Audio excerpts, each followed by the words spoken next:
చదువుతో పాటు ఆటలు పాటలు సరదాలు సంతోషాలు. అందుకే అంటారు కాలేజీ రోజులు మళ్ళీ తిరిగి రావని. ఇక వార్షికోత్సవాలు వీడ్కోలు పార్టీల్లో స్నేహితులతో కలిసి చేసే అల్లరి అంతా ఇంత కాదు. ఆ మధుర జ్ఞాపకాలను జీవితాంతం గుర్తుంచుకుంటారు.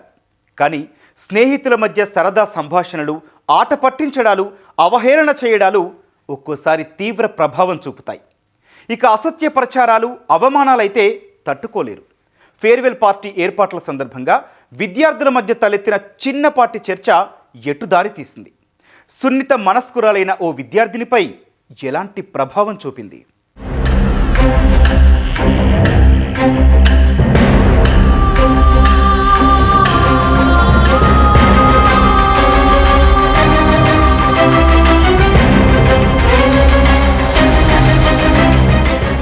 కళాశాల వసతి గృహంలో ఉంటూ చదువుకుంటున్న ఓ విద్యార్థిని బట్టలు ఆరేసుకోవాలంటూ మేడపైన గేటు తాళం ఇవ్వండి అంటూ వార్డెన్ను కీ అడిగింది.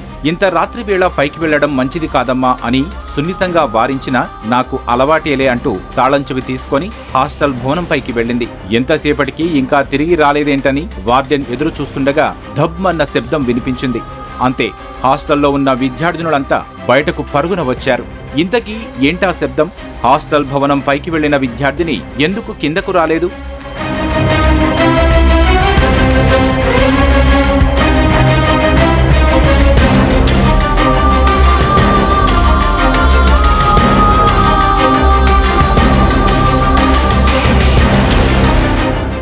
కళాశాలల్లో కొత్త బ్యాచ్లు వస్తుంటాయి, పాత విద్యార్థులు వెళ్లిపోతుంటారు. ఇలా వచ్చే వాళ్లకు వెల్కమ్ పార్టీ, వెళ్లిపోయే వాళ్లకు ఫేర్వెల్ పార్టీలు ఇవ్వడం ప్రతి కళాశాలలో జరిగే తంతే. అలాగే ఏలూరు సిఆర్ రెడ్డి కళాశాలలో బి ఫార్మసీ 3వ ఏడాది చదువుతోన్న విద్యార్థులంతా తమ సీనియర్లకు వీడ్కోలు పలకాలని భావించారు. ఫేర్వెల్ పార్టీ ఘనంగా చెయ్యాలని విద్యార్థులంతా చర్చించారు. ఆ సందర్భంగా చోటు చేసుకున్న చిన్నపాటి వాగ్వాదం ఓ విద్యార్థిని ప్రాణాలను బలి తీసుకుంది.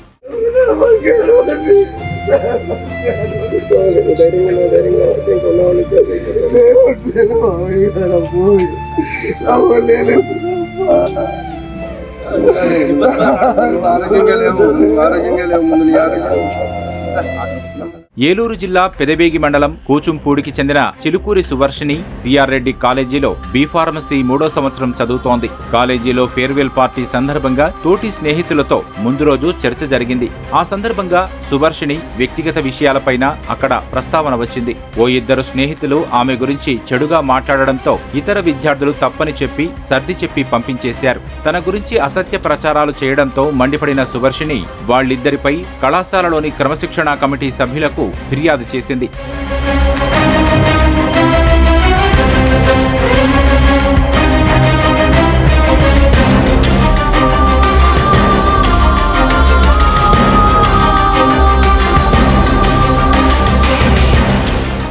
దీంతో సువర్షినిపై కక్ష పెంచుకున్న ఆ ఇద్దరు విద్యార్థులు తన స్నేహితుడితో నువ్వు వాట్సాప్లో సంభాషించిన వ్యక్తిగత వివరాలు బయట పెడతామంటూ బ్లాక్మెయిల్ చేయడం మొదలుపెట్టారు. ఆమె గురించి కాలేజీలో చెడుగా ప్రచారం చేయడంతో పాటు ఆమె తండ్రికి కూడా ఈ విషయం చెబుతామని బెదిరించడంతో సువర్షిని తీవ్ర మనస్తాపానికి గురైంది. బట్టలు ఆరబెట్టడానికి మేడపైకి వెళతానని చెప్పి వార్డెన్ వద్ద గేటుకి తీసుకుని వెళ్లిన సువర్షిని హాస్టల్ బిల్డింగ్ పైనుంచి దూకి ఆత్మహత్య చేసుకుంది. కాలేజీలో ఉన్నటువంటి ఫేర్వెల్ కార్యక్రమం జరుగుతున్న దానిలో ఈ పార్టిసిపేషన్ చేసే విషయమై ఈ యొక్క సువర్షినికి అదేవిధంగా క్లాస్మేట్స్ మధ్య ఎవరు పార్టిసిపేట్ చేయాలన్న దగ్గర ఒక డిస్కషన్ జరుగుతాం. ఆ డిస్కషన్లో భాగంగా ఈ ఆర్గ్యుమెంట్ జరగడంతో ఈ అమ్మాయిని అవమానించే రీతిలో నువ్వు ఒక అబ్బాయితో లవ్లో ఉండి మా ఫ్రెండ్ తోటి నువ్వు చాటింగ్ చేయటం లేదా అన్న ఒక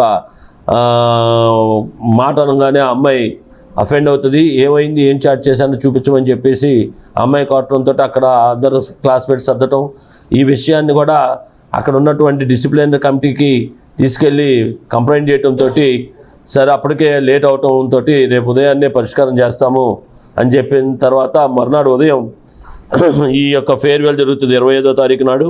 ఈ రాటాలు కూడా ఒక మెసేజ్ పెడతాడు, రేపొద్దున మనం పలానా ఊర్లో ఉన్న పెద్ద మనిషి ద్వారా పరిష్కారం చేసుకుందాం అని చెప్పితే ఈ విషయాన్ని తండ్రికి ఎలాగో తెలుసుది కాబట్టి తండ్రికి ఫోన్ చేసి చెప్తుంది. తండ్రి కూడా విచారించి రాటాలు కూడా ఫోన్ చేస్తాడు. ఈ రాటాలకు ఫోన్ చేసిన తర్వాత అతను నా దగ్గర ఒక మెసేజ్ ఉంది, మీరు చూసే తట్టుకోలేరన్న మాటలు అనటం కూడా జరిగింది. ఇంకా ఇతను ఇదే అవమానకర రీతిలో ఇంకా తండ్రికి కూడా విషయాలు చెప్తున్నాడన్న ఒక దీంతో ఆవిడ మనస్తాపం చెందుద్ది. తర్వాత కొంచెం పైనుంచి దూకటం జరిగింది. బంగారు భవిష్యత్తు ఉన్న విద్యార్థినిపై తప్పుడు ప్రచారాలతో వేధించడమే గాక ఆత్మహత్య చేసుకునేలా ప్రేరేపించిన 2 విద్యార్థినులను పోలీసులు అరెస్టు చేశారు.